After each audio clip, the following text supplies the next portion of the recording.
आपका भाग्य बनता है। आपकी वाणी आपका भाग्य बनती है।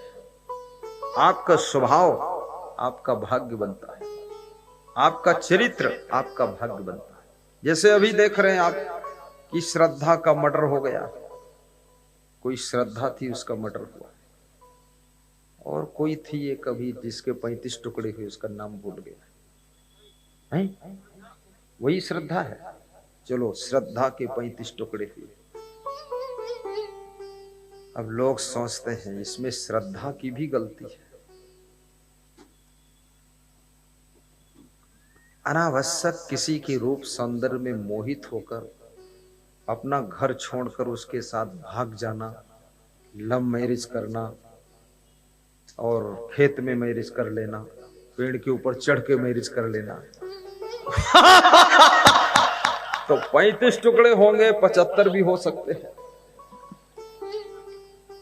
भाई गलती तो अपनी भी है, दोष है ना, क्यों उधर गई?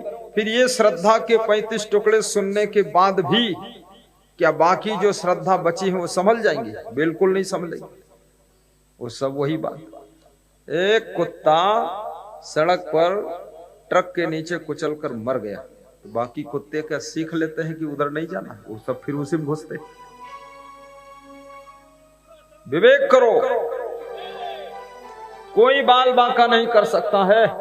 शरीर के 35 टुकड़े तो अलग हैं, तुम्हारे एक बाल के टुकड़े कोई नहीं कर सकता है। अगर आपने अपने चरित्र को अच्छा संभाल लिया है, संयम नियम के पथ को अपना लिया है, कोई छू नहीं सकता आपको। जय जय जय।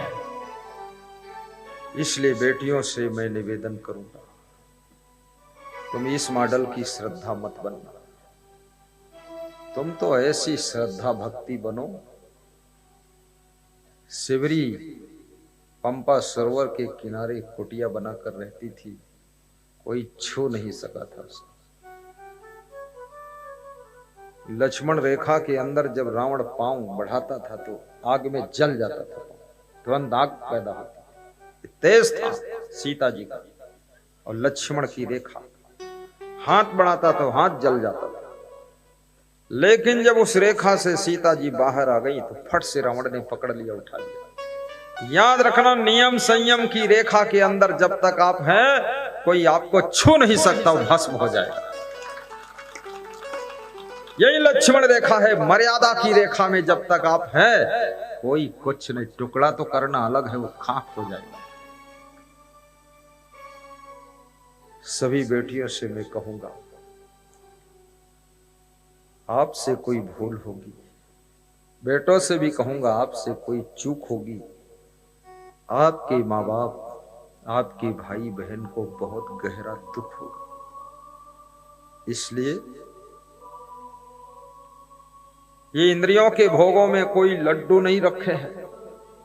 राजा भरथरी उज्जैन नगरी के 3 रानियां थी, पट रानियां थी और अलग से और नौकरानियां थी।